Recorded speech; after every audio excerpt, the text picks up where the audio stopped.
Welcome, everyone. We are going to get started in just 1 minute. We are giving just a little time for everyone to enter. We will start in 1 minute.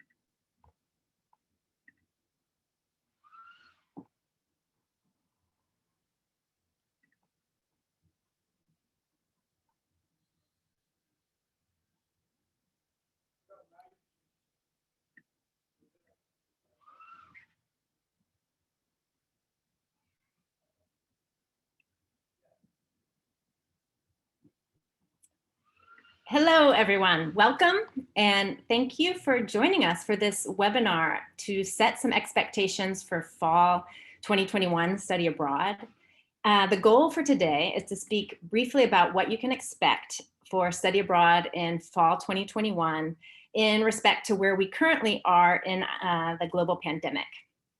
Travel especially continues to require a lot of flexibility and adaptability in the light of COVID-19 conditions globally. And to begin with, I just want to really acknowledge that we understand that students and families that are working on planning for study abroad right now are going through a really stressful situations. It's really difficult at this moment trying to think about study abroad and plan study abroad with the ups and downs. And we are here to support students and families as you're making your decisions about study abroad and going through some of the uncertainties about making plans and travel arrangements. So with that, we're going to leave plenty of time to answer your questions. During any point of this webinar, if you have a question that you would like us to answer, you can type it into the Q&A and we will do our best to answer. My name is Annie Gibson. I am the director of the Office of Study Abroad. And I also teach classes in Spanish and Portuguese and in intercultural learning. And I'm really excited to talk to you about global mobility and study abroad in fall 2021. We really do see these international experiences as a really pivotal moment of Tulane undergraduate education. Today, you're also going to hear from Meredith Connolly, who's an advisor from the Office of Study Abroad, and from Tyler Young, who's an advisor from the Freeman Abroad, which is Tulane's School of Business. And then finally, you're gonna have a chance to hear from Kyla Denwood. Kyla studied abroad through the Office of Study Abroad at the University of Edinburgh in the fall of 2020. So she's gonna be able to give you some really student-centered insights about what it's like to study abroad during the pandemic. So, although it still remains unclear how long some of the travel restrictions and closed borders will continue to impact student mobility for study abroad, the good news is that as of now, the Tulane Provost has approved study abroad for fall 2021. And as you all know, Tulane has really been at the cutting edge of universities working with in-person classes last fall and this spring. And we are, again, at the vanguard in terms of really working closely with the Office of the Provost, with our Office of General Counsel, and with Newcomb-Tulane College to do everything possible to reasonably offer students opportunities for international travel and global learning through study abroad for fall 2021. And so this means we're doing a really granular analysis of our programs and locations, and continually looking into the safety of our international programs. It's an ongoing process that changes daily, and each week we're getting new updates from our various data points. And so as students and families, you all are navigating this right along with us, I know. So it's important to note that the decision to allow study abroad in a given location is subject to change if travel and health and safety conditions are to deteriorate in a host country, or in the US for that matter. And if Tulane does need to cancel study abroad at a particular location, or on a larger scale in the coming months, students will be able to petition to continue with their study abroad plans. As they've done in the past year. There has been a petition process where students move forward, even if the international travel ban at Tulane is maintained. And we know that there is eager demand for study abroad among our students. Just to give you some numbers, in fall 2020, we had over 700 applicants for study abroad through my office. The travel conditions did not allow, obviously, for that many students abroad. We had 5 students who petitioned, and their petitions actually were able to move through for them to study abroad in fall 2020. You're going to hear from one of them, Kyla, at the end of this. In spring 2021, we had about 400 applications, and 15 of those students this spring went abroad or took courses remotely with an international partner. And now here we are, fall 2021. We have close to 350 applicants that are current in our system. At the beginning of the semester, we started out with over 600 student applicants for the semester. So I give you these numbers. So thinking about that, we started out with 600 applicants for fall 2021. We're down to 350 whose programs are moving forward and continuing, so that you do realize that there is potential for change, and that we are working with students on a daily basis as we do different analyses, as programs themselves may cancel or move online, and working with students kind of through this uncertainty. So with that, I think it's really important in terms of setting expectations for you all to know that the fall will look different from what we know of study abroad in the pre-pandemic world. And we do expect that it'll be quite a while before things return to normal. So students will have to exercise a higher tolerance for ambiguity and higher levels of adaptability as they're dealing with shifting conditions in the field of international travel. I know as vaccinations are rolling out, it can feel like we're about to go back to normal. In the news, you're starting to see talk of vaccine passports, and domestically travel is opening up quite a bit, but that's not necessarily the case internationally. So we've impressed upon our students that fall 21 study abroad cannot be compared to pre-pandemic experiences. COVID mitigation measures will still be required.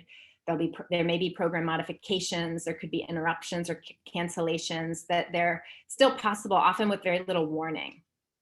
I know that many of you have seen that just a week ago, on April the 19th, the US Department of State implemented a change to the methodology for their advisory level system. And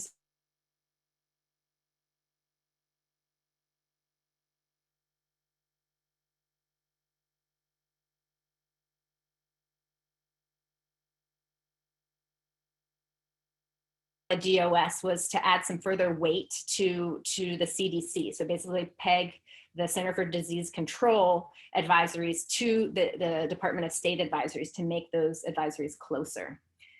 So it doesn't mean that there has been an increased risk in travel location to location. It is simply an increase in a change in the way that the DOS is evaluating. So in the past, Tulane has considered that the DOS travel advisory of a 3 or a 4 in a country was of serious concern. Programs would be evaluated, and oftentimes programs would terminate at a DOS level of a 3 or a 4. Tulane will continue, of course, to monitor changing DOS and CDC advisory levels, but it will continue to treat this DOS level 4 as one of many important indicators and factors. So for example, the DOS levels, differently from the CDC, they take into account, for example, crime rates, violence rates, et cetera. And now with the new pegging, it's harder to discern and tease out what these advisory levels actually mean. So when you peg the DOS at the CDC, for example, you see that the Sudan and France have the same travel advisory warning. So at this point, what this means for the Office of the Study Abroad is that we are using our other criteria that we, along with these advisories, to make decisions on a country-by-country basis. So we're deferring to our trusted partners abroad. We're deferring to local government advisories and COVID-related research and data to make determinations about whether a student program can move forward, or whether a particular student, it would be safe for them to travel in a particular country. So the other thing I'd like to note is that even though Tulane has not canceled study abroad, we can expect that there may be additional cancellations from our partners abroad. So for example, partners in Australia and New Zealand have already canceled. We had 75 students signed up for those programs that had to be canceled. We had a program in Italy, the Saatchi Art and Design program, that has already canceled for fall. So even independent of Tulane's decision, we still may see some delays in start dates, or some difficulties in travel restrictions, suspensions and visa issuing. So it does require that students are constantly sort of monitoring what the current state is, being very closely in contact with our office, as well as with their contacts in country, with the program that they're going through. Program continuation as well may depend on having sufficient numbers of students to actually run programs. So we work with partner institutions. Many US universities, while Tulane has made the decision that as of now, study abroad is moving forward, we expect another rollout of announcements from US universities mid-June. And so this decision may also impact the programs. If more programs in the US cancel, there may be smaller cohorts of students, and it could impact available options for students. Uncertainty, we want to be sure that our students make progress towards graduation. We're working with students that are affected by these changes to find different programs as best we can. We're also permitting students to register for fall classes here at Tulane along with study abroad, so that if there is a cancellation with these uncertainties, they are able to have this backup at Tulane. And I know this is very difficult for students to hear, that there is this sort of this uncertainty still for fall study abroad. But we really are working to do everything that we can to make these international experiences happen, and also make sure that we have a backup and safety net. So the other curricular or thing that you may see is that we expect that many of the classes in which students will be enrolled in while abroad could potentially be offered in an online format. So the online format is especially true in situations where students are directly enrolling in a local university, and so taking classes alongside students from the host country. Vaccine rollout is not equal across countries, and so we may see that you may study abroad in Colombia, but your courses at Columbia are online. So that's just something to think about and consider.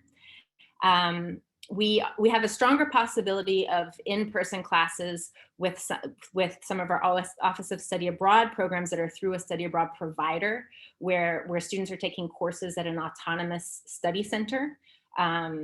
Those cohorts of students are able to sort of comply with social distancing requirements at the program level that sometimes universities are not able to do due to in-country restrictions. So students should expect program modifications that will exist into the fall. With this, for example, it's going to affect travel. So students studying abroad in Europe, you're unlikely in the fall to be able to complete that, the European tour during your study abroad experience that may have been the case in the past. We often see students want to, travel across to different countries on the weekends while studying abroad in Paris. That's not likely a scenario for you for fall 2021. The travel restrictions between borders would not be safe to allow that as these border restrictions change.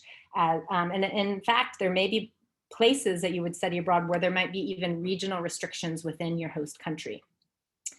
So I know that many of you may have seen the announcement that the EU is considering plans to reopen to US tourism. So I say this to provide some context for that. So I'd like to caution you that we're still quite a ways away from this being a situation where travel is easy, where you can just sort of book a last minute flight and move country to country. So following what we know now, in pretty much most of the places where we have students studying abroad, you will be expected to arrive with a negative PCR test, possibly proof of vaccination, just about anywhere in our study abroad portfolio. And this varies country to country, so it's important to understand the regulations. There could likely be a quarantine upon arrival and other protective strategies required by the country or imposed by the study abroad provider. There could be changes in your program structure and your housing. You may find that there are limits to gathering sizes outdoors. There could be curfews. So I know that that is a lot of sort of difficult information to hear, but I think it is important for you to sort of understand that while we may see in the US that we're seeing less and less masking as more and more vaccines are rolling out, the vaccine status in your host country may not be the same. And so you may be in a situation where you're kind of returning to an earlier phase in the pandemic. Additionally, many programs might ask students to sign COVID social contracts, of course, requiring mask wearing and social distancing. There may be limits on outside guests, so it may be much harder for parents, for example, to visit during the semester. And there likely are, as I mentioned, limits on these personal travel. But a lot of really positive life lessons to learn during navigating this, and resiliency and adaptability, and intercultural learning to understand what is it like and how is this other country navigating the pandemic, to really have a local experience of place, to really understand and meet the know your neighborhood, know the ways in which the locals are handling this historic moment. But it is a very different fall, and so that just is something to keep in mind. So to conclude, there is quite a bit of uncertainty still for study abroad and international travel in fall 2021, though we are very hopeful, and we are working to prepare students and help them kind of see these challenges as real learning experiences. However, it should be noted that study abroad during the pandemic may not be for all students. That sort of level of resiliency needed to kind of navigate these things, these uncertainties, is not easy. But we do have students that have gone abroad during this time period and had really, really great experiences. But it does require that students are well prepared going in. So as you prep for fall study abroad, just keeping in mind, make sure that you are fully vaccinated. Make sure that you're following airline and destination entry requirements. So I mentioned PCR or potentially antigen testing, or both. It kind of depends location by location. Be sure that you understand your international health insurance coverage. So are there any stipulations regarding COVID? You want to follow your program guidelines. Those could change, so make sure you are reading the emails that come through from your program. Be sure that you're completing your online pre-departure course through your office, through the Office of Study Abroad or through Freeman Abroad, which is housed on Canvas. And continue to follow the news about the vaccine and credentialing as it unfolds. But for now, vaccinated passengers, vaccinated travelers in most locations will still follow local and airline testing protocols. Though, as we are seeing, the being vaccinated, you are less likely to, it has a very low risk to yourself. But it's kind of a race against time with getting populations fully vaccinated and these new variants coming out. So students will be expected to sort of follow the protocols in country. So I know that's a lot, and I'm really looking forward to your questions. And with that, I'm going to turn it over to my colleague, study abroad advisor, Meredith Connolly, who can give you some more insight from the Office of Study Abroad. Thank you. Thanks, Annie. Hi, everyone. My name is Meredith Connolly, and I'm an advisor here in the Office of Study Abroad. So I'll just touch base on a few common questions that I'm hearing from students and that all of our advisors are hearing from students in our meetings. One of the most common questions that I have, and I think one of the questions that we have open in the chat right now, is about having a backup. So sort of how late or is there a deadline for when a student can defer or withdraw their application and take courses on campus again. So I would advise all students to have backup courses, backup enrollment at Tulane. So for the Office of Study Abroad, we've allowed students to sort of up the limit of courses that they can register for in Gibson. And they can register for both that study abroad placeholder course, that's 12 credit hours, and then they can also register for a full-time course load at Tulane. I would highly recommend that everybody do this. And I would recommend that students keep that enrollment throughout this process until their program is confirmed or until that add drop date at Tulane, basically whichever comes first. We have had experiences in the past where students have been set to go abroad and then a last minute change in border restrictions means that they need backup courses. So it is a very good idea to have those backup courses and to keep them for as long as possible. Through our office, there's not a specific deadline when a student can defer or withdraw. Through Tulane, you can defer or withdraw at any time, but you want to check with your provider, your host university, to see if they have a deadline that you'll need to commit to things like, a housing deposit, let's say. There may be a point where you have to apply for a visa depending on what host country you're going to. So there are certain timelines where a student will have maybe a financial commitment in that regard. So you want to make sure that you're talking to the provider directly about that. But through Tulane, you can defer or withdraw by contacting our office at any point through the process. Another question that I'm getting from students a lot has to do with travel, independent travel. And Annie touched on this a little bit, but a lot of students are asking, if border restrictions and case numbers ease in my host country, will I be able to do a lot of weekend travel independently? And the answer is maybe, but I would say it's best to go into your study abroad or your semester or your year abroad expecting that you will not be able to travel extensively or at all outside of your host country. I'd rather have students have that expectation and be pleasantly surprised if restrictions do ease.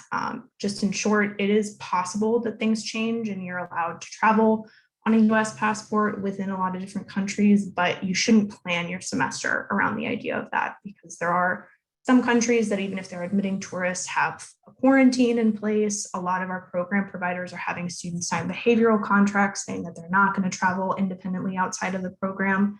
So just not a good idea to plan your study abroad experience around the idea of being able to jet off to a different, European capital every other weekend. It's just not a reality at this point. Another question that I'm getting from a lot of students has to do with this idea of study abroad being worth it, right? And that's a very valid question, but it's also a very subjective one. And the answer is going to vary depending on what your individual goals are for the semester, for the year. And Kyla can speak on this a little further as well. But, if your goals for the semester are, for example, you want to improve your Spanish, let's say, and you're going to be living with a host family and taking classes in a local language, while you may not be going out or traveling every weekend as much as a student pre-COVID might have done, you can still meet that goal of immersing yourself in the local culture and improving your language skills. So in that case, the semester abroad would be worth it in your estimation. By contrast, if you're headed into your semester expecting an experience that's going to be parallel to what a student in fall 2019 might have had, then it may not be worth it. And you might consider deferring or withdrawing or considering opportunities for study abroad post-graduation if you're in your senior year, whether that's working abroad, doing grad school abroad, et cetera. Students that are going abroad this year are going to be navigating the normal culture shock that you would navigate as a student abroad, but you're also going to be navigating this new realm of COVID culture shock, right? So many host countries are going to be much more conservatively open in terms of businesses being accessible or open, mask wearing, social distancing, et cetera, than the US will be by comparison, particularly this summer as we see young people being vaccinated en masse. So you should have that discussion, with your parents, your guardian, with yourself, and say, am I ready to take a step or two back in terms of pandemic life, or am I not, in order to access an international experience? So are you mentally prepared to go from, discussions that we're having in the US about lifting mask mandates to a place where you're potentially being fined €130 for not wearing a mask outside? You want to make sure that you're okay with that reality if you're, making this decision of, is study abroad this semester worth it in line with my goals? Can I defer is another question. I know we touched on this a little bit, but you can defer. And while many students might want to be on campus for their final semester, I know this question of deferring or withdrawing is a big concern for students who are in their senior year now or have deferred before. Students may want to be on campus for their final semester, particularly after this last year. That's totally understandable. But you can study abroad in the spring. You can study abroad even in the spring of your senior year. If it's not an option and you really want to be on campus, you could also look into those opportunities to work abroad, TEFL programs, graduate research, Fulbright, Peace Corps. There's a lot of post-grad possibilities that are open to you to access those international opportunities. So we have a lot of really great resources on our website to that end, or if you want to talk to an advisor about that, we can talk to you about that too. But it is possible to defer to the spring. It's not the most popular option typically because of Mardi Gras, but we're in this situation now where students have deferred multiple times and they're wanting to go abroad, so that might not be as important of a consideration. So you might see more students that are choosing to go abroad in spring as we move forward. Another question that I'm getting from a lot of students has to do with local COVID restrictions and being vaccinated. So, if you're looking at a curfew in your host country being in place, is that still valid if I'm vaccinated? And at this point, many of your host countries do not have the same access to vaccine doses as are available in the US by comparison. Some countries have controlled the virus very well domestically and are not in the same rush to vaccinate as the US has been. So it is very possible that when you are abroad, the local community, and particularly young people, students your age, will not be vaccinated. And at this point, we really haven't seen a lot of host countries making individual exceptions to local health protocols for individuals who are vaccinated. While this could change, students should really go in expecting that they're going to be held to the same standards in terms of fines for noncompliance, curfews, movement restrictions as the local population. And you should also remember that you are a guest in a foreign country, and you should be willing to follow those local guidelines to protect the health of the community, which is welcoming you for the semester, for the year. So whether it's your host family, your friends, your classmates, et cetera, just be mindful that vaccine access is not universal. And regardless of your own vaccination status, you should act and will be required to act in accordance with those local, national, and program specific restrictions in order to protect those around you. So those are some pretty common questions that I'm hearing from students in advising. And if you guys have any more questions, myself, Sienna, and our colleague, Joe Michelle, are here to answer any questions that you might have. We're happy to do appointments. We're happy to answer emails or phone calls, whatever you guys need. But now I will pass it along to Tyler Young from Freeman Study Abroad and Exchange to answer some questions about business programs or to talk about business programs. Thank you, Meredith. Hi, my name is Tyler Young. I am a study abroad advisor for Freeman Study Abroad and Exchange. I just kind of want to parrot a lot of the things that have already been mentioned, totally apply to the same kind of programs that we're running in our office. But as you know, and can tell by the name of our office, all of our programs are exchange programs for our business students. So our programs are run with, our students going to partner universities. They're taking classes, with local students as well as other exchange students there. We expect that most of our partner universities will be operating in some sort of hybrid model in the fall. Some of them have already announced that. Others are waiting to a later date to make an official announcement. But at this point in the year, most of our students are already in contact directly with our partner universities, and they're sharing those kind of updates with them. But I think that's our expectation, that most classes will be some kind of hybrid or liquid learning model, as some of the universities are calling it now. As far as kind of our numbers and how they have looked, we've gone from about 180 applications for fall to have about 140 students planning to go in fall 2021. The majority of these students that have dropped from fall have decided to defer to either spring 2022, or some are even preferring to go in fall 2022, so the fall of their senior year. Also, all the universities, or a lot of the universities that we have exchange partnerships with, also offer summer programs. So if a student wanted to defer instead from fall to a summer program, that would be another option for them. And as Meredith mentioned, we're very flexible on kind of the deferring, especially in this current pandemic environment. So students can reach out to either myself or my colleague, Mary Hicks, if they'd like to talk about kind of their deferral options and kind of which semester would be a good fit for them. Again, you know, if there is a visa cost or other kinds of sunk costs at that point, those would be lost if they've already been paid, but there's not like a certain set end date where students need to decide if they're deferring or withdrawing from the program. Aside from that, I think most of it has been covered. Both my colleague Mary Hicks and myself will be around for the question and answers. If you have any questions about our specific programs, and we'll be responding to those in the chat and the Q&A as well. Thank you, Meredith. Thank you, Tyler.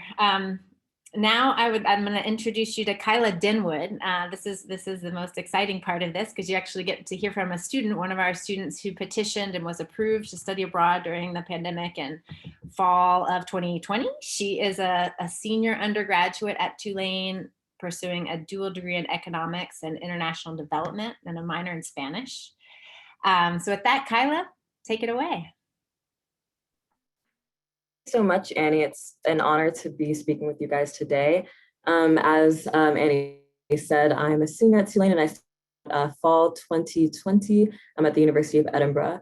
And I originally started planning for the study abroad to happen, the year before in the spring, and then, COVID hit. And I honestly didn't think I was going to be able to study abroad, but I was still sort of planning on it in the back of my mind, until I got sort of an email from the University of Edinburgh in July saying that they were welcoming new students and really wanted to have me. And so then I reached out to the Office of Study Abroad and was able to petition to go. And so, yeah, it was very, very much last minute. I think I actually ended up scheduling my flight for like 2 weeks before I was supposed to get there. So very last minute things. So I honestly didn't think I was able to even go until I was on the plane and literally traveling abroad at that point. And so one thing that I really want to point out is that this is definitely going to be a different semester than any of you guys planned for. I knew what it was super different than what I had planned for. Arriving in the country, I had to quarantine for 2 weeks. That was really scary and super out there for me, especially being in a new place and not really knowing anyone. Luckily, my university provided me with housing when I arrived 2 weeks beforehand, and they also provided me with like 3 meals a day, which was super nice. Not sure if every university is going to do that, but it was definitely helpful for being able to quarantine for that 2 weeks. Really did enjoy my study abroad experience. I got to do a lot. I originally chose Edinburgh because of its economics program, and I got to explore the academic side of things. All of my classes were virtual, so I basically studied time and then got to explore the city of Edinburgh during the day. So I got to learn more about economics, take a Swahili class, which I was super interested in, and explore the city. So I basically spent majority of my time out looking around the city, going on hikes in the nearby hill areas, and that kind of thing. And I also got to meet a ton of new people, but since all of my classes were online and virtual, I didn't actually meet them in the classroom. I got to meet them, on WhatsApp groups and on Facebook and that kind of thing. And so it's definitely a different experience. You're not going to be in the class meeting people, or at least I wasn't. It was definitely a lot of it was online and getting to hang out with people during the met via Facebook groups and that kind of thing. So it was really interesting. One thing that I also wanted to point out was that once I got there, the city was pretty open, and I would have been able to travel around the UK. But then slowly, as the UK strand of the virus like started coming around, no one really knew it was happening, but the restrictions got more and more restricting. That is to say, I wasn't allowed to leave the country, and then I wasn't allowed to leave the city at one point. And so I basically spent my entire abroad in the city of Edinburgh. But even though I was sort of restricted to staying within the city, I still felt like I got a lot out of it and really got to know the city and my friends that I made in the city really well. And so, yeah, I definitely recommend, if you would like to do this, to definitely study abroad. You learn a lot. You learn how to sort of live for yourself, make these really decisions on your own. And it really established, I was able to establish a life for myself with the additional challenge of COVID. And honestly, the fact that I was able to study abroad during this pandemic shows that I can really study anywhere and do anything. So I think I learned a lot from this program. And if I had any advice to students that were interested in studying abroad, it's to be flexible and be able to adapt to the situation and go with the flow. An example I would give is at the end of my study abroad program, about 3 days before my flight home, the news about the UK strand of the virus sort of hit the news, and countries were closing down the borders and not letting people from the UK travel back to their hometown. And I sort of had to sit on the phone for an hour working out flights and figuring out how I'm going to get home. Luckily, the United States did not close their borders, and so I was able to get home pretty easily. It's definitely a very tense moment, figuring out, how am I going to get home after I studied abroad for this long? But being able to go with the flow and figure things out on your own and be super independent is how I was able to have a successful study abroad program. And I definitely recommend it to students who are willing and able to do so. But yeah, thank you. Kyla, thank you so much. It's so great to hear a student perspective on all of this. And I know that there are a lot of questions that you all may have. So I would like to invite the speakers, so Kyla and Tyler and Meredith, if you could start your video, and Sienna Farrar, another one of our study abroad advisors, will help moderate some of these questions that you all have coming in.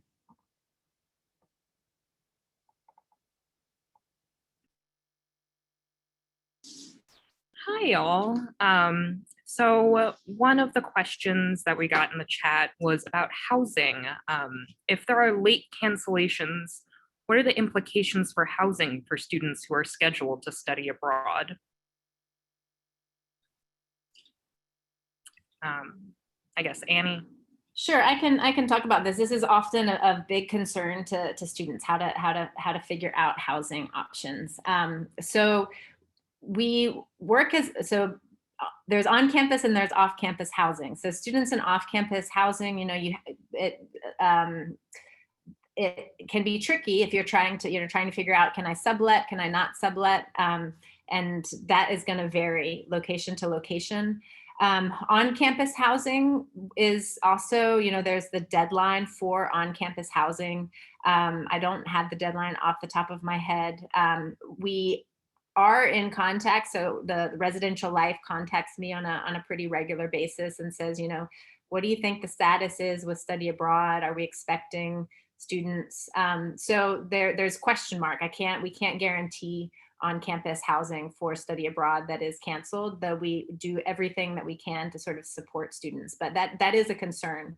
I don't know, Kyla or study abroad advisors, if you have any other kind of student-centered advice on that one.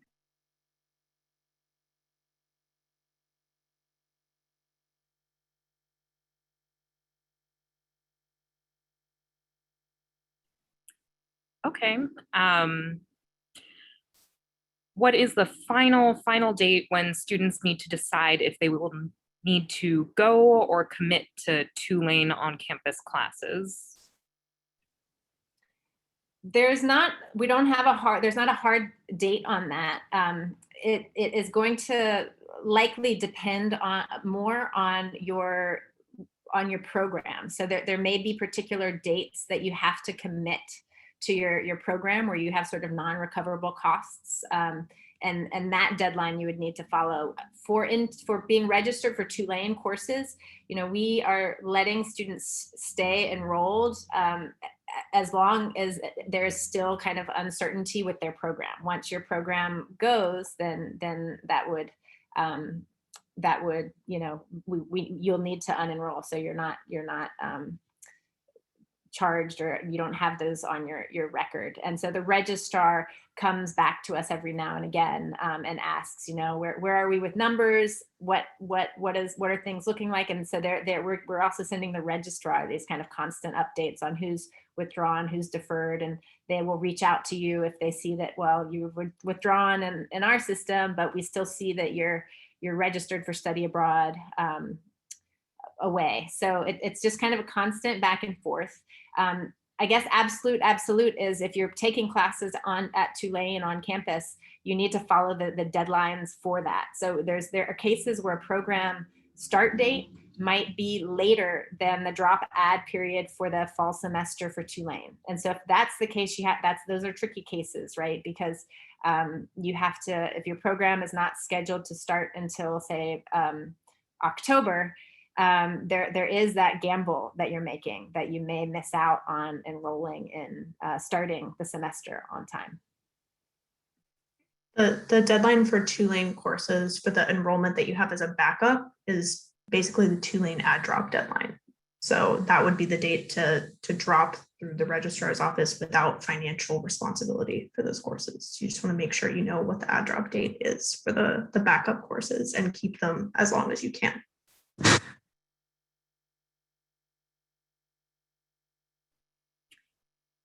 Here's another. Will Tulane not allow students to travel to specific countries with high travel alerts, such as France?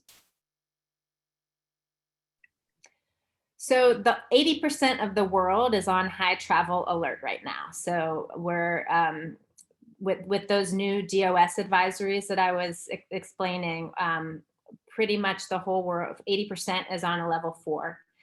So the DOS advisory and the CDC advisory, they're one of many of the criteria that we are using to evaluate programs. So, at this moment, a level 4 DOS or CDC does not necessarily mean the cancellation of the program. It means that we're doing a very intensive, granular analysis of the program. And that would include, are there travel restrictions to be able to go? What are our students, what are how many hospital beds are in the ICU in the place where the student is going? What sort of COVID research is coming out? What is the ratio of testing to the reported numbers? So is it accurate that the reports that we're getting? What's the vaccination rate? So we are really doing a kind of a country by country analysis. What has been, the average time that programs have announced whether they're in person or online, especially if the program's, starting in August or soon?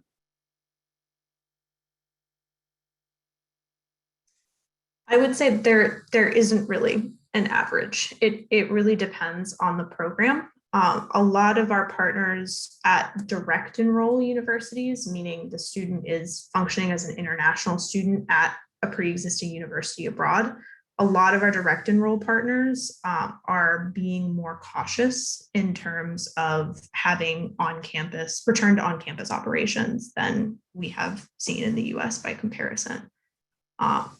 It's also sort of a loaded question because a lot of these programs could start online, but if there's a major uptick in cases, let's say there's a new variant strain that happens within the country, it's not guaranteed that if courses start online, they will continue, or start in person, they will continue in person throughout the semester. It could very well be that you arrive and courses are in person, but because of a difference or a change in the conditions on site, a government mandate says we're going back to closing down educational institutions and your courses have to transition to hybrid or online. So there really isn't a date for programs where you can be absolutely 100% sure that courses are going to be totally in person for most of these programs, because it is so dependent on what the conditions are on site.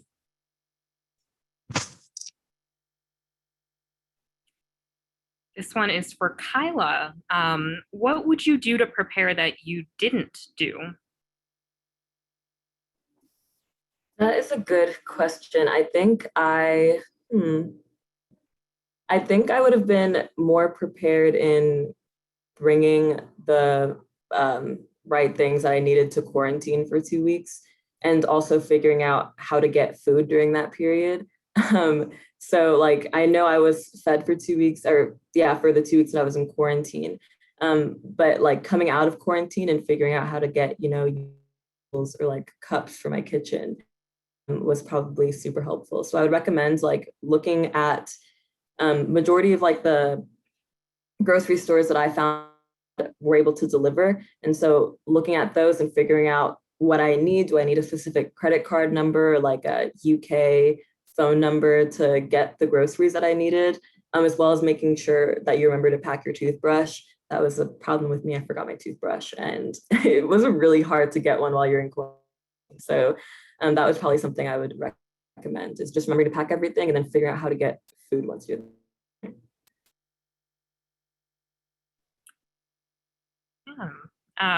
Here's another. This one's for Annie. How do spring scholars register for backup enrollment if they're technically not admitted until January? So the Spring Scholars Program is actually not run from the Office of Study Abroad or Freeman Abroad. It is run through the admissions office. So I don't have information on how the admission office plans to deal with that. So I would suggest that you call the admissions office, their main line or their main email, and they can direct you to the person that can best answer that question. So unfortunately, I don't have the answer on Spring Scholar enrollment.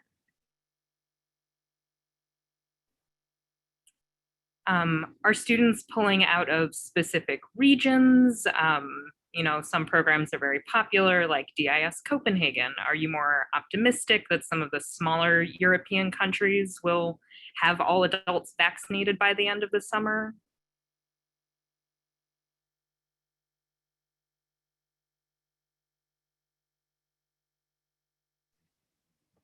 I can take that one. The question was, I missed the beginning of the question. Can you repeat that? Are students pulling out of programs in one region more than the other? Yeah, no. So in general, we are seeing traditional trends in study abroad. Europe has been a classic destination for study abroad, and we're seeing that trend continue. We're seeing students continue to travel to Europe. And we're also seeing, I guess, a bit of increase to locations that have had really strong COVID policies, so South Korea, for example. But in general, we're not seeing, we're seeing that, you mentioned the DIS, which is a program that we operate in Copenhagen. It is an example of a program that operates all its programs in-house. So if there are no travel restrictions to land in Copenhagen, they have much more flexibility that those courses can be in person. That being said, the fall 2020 Kyla's semester, we had students planning to go to DIS who, up until a week before departure, we thought they would be able to go in person. And then there was a travel restriction that they were not allowed to travel. Sorry, I guess this wasn't Kyla's. This happened in the spring semester, spring 2021. So those students actually who are studying abroad spring 21 with DIS, they did the first 3 months of that program remotely online. So they were taking classes from their bedroom in Covington, Louisiana. And then just last week, Denmark opened the border, and those students have arrived on campus or in Denmark for the last month of their program. So again, as Meredith was mentioning, we just never know what's going to happen. We see students trying to figure out, what it's kind of, where should I go? What country? Moving around, a lot of flexibility. Unfortunately, that's kind of we don't have a crystal ball to know the tracking vaccination rates in country is one way to do it, but there's just so many factors in terms of local policy around COVID and around travel that we don't really know.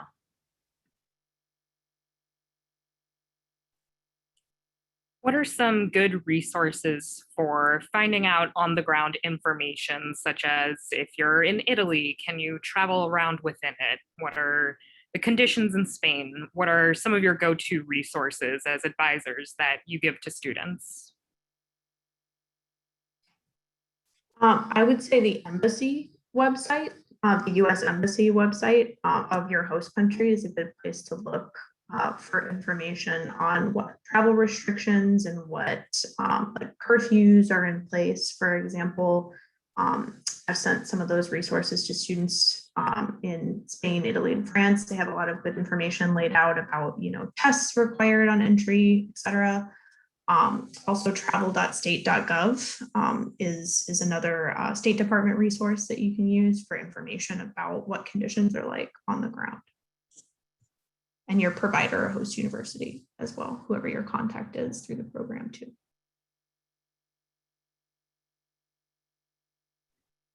Just chiming in as an advisor, travelbans.org has been really helpful to me for getting a very brief overview of a certain country at a certain time. It updates pretty regularly and you can get email alerts for it for specific countries. So I would definitely recommend it. It's travelbans.org.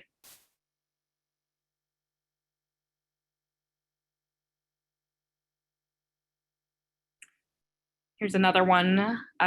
Is overseas health insurance needed? And if so, is there anyone specific you would recommend?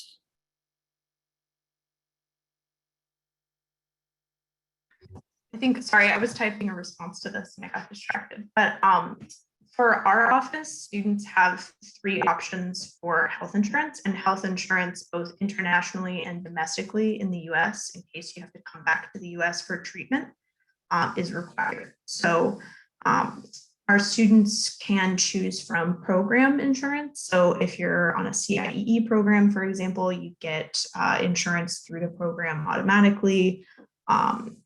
Or, for example, certain host countries require like national insurance. I believe DIS requires the national insurance for the Copenhagen program. So you've probably had information about that sent to you from DIS. So you can do insurance that's offered to you through the program. You could look into international insurance options that are offered to you through your domestic provider. If you have United or Blue Cross Blue Shield, you can talk to them about what international plans they offer. Or you could opt to enroll in GeoBlue, which is a temporary international insurance plan that our office has for students. It's through Blue Cross Blue Shield, and you can enroll in that for the semester. It's pretty cost effective. I don't know if the business school does something. You guys do GeoBlue too, right, Tyler? Yeah, all of our students are registered and they should have just received an email recently about getting set up with GeoBlue, and they should be able to log in online shortly to access their plan and get a copy of their ID.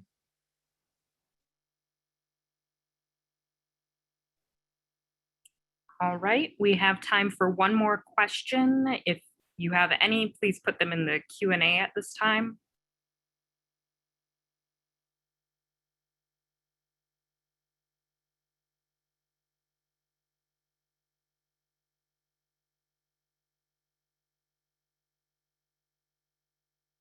Yes, following up, Tyler, are students in Freeman programs automatically enrolled in GeoBlue? Yes, they are all automatically enrolled. Okay. Then, what is the best phone option for students traveling in Europe? There's a couple of things you could do. I would say probably the best thing to do would be to get a local SIM card if your phone is unlocked and you're able to do that. It's usually a lot cheaper than paying for like the per month or per day international plans through your domestic cell phone provider. The bills on those can really run up, particularly if you're using data. And it's better for students to have an actual reliable cell phone with data connection and not just rely on Wi-Fi, particularly with everything that's going on with COVID. If your program needs to contact you, you should have a method of contact that's not just relying on public Wi-Fi, right?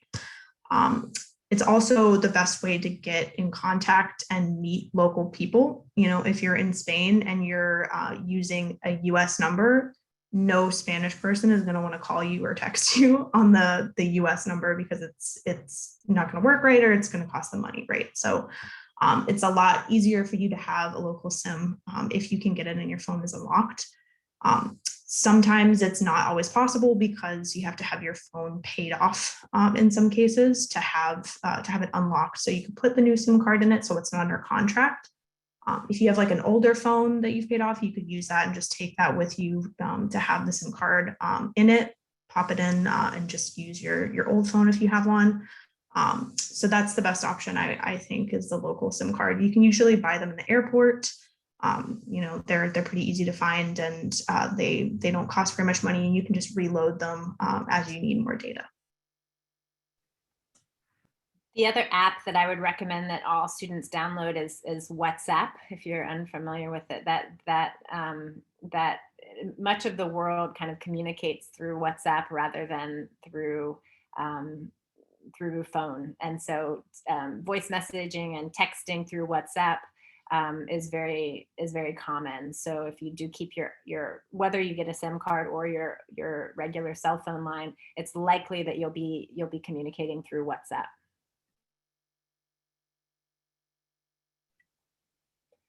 So I think that those were the last questions. If we missed your question, we are happy to answer, please, through our office. So please reach out by calling either the Office of Study Abroad or Freeman Abroad, or send us an email. If you are, as you're working with your study abroad advisors, if you have follow-up questions, please reach out to your study abroad advisors. I want to give a big thank you to the study abroad advisors, as well as to Kyla for being with us today and for all the work that they have been doing with students over the last few months. And I thank all of you for your flexibility. I know that it is really difficult to navigate international experiences right now, and we really do look forward to working with your students abroad. So thank you all so much and have a great evening. Bye.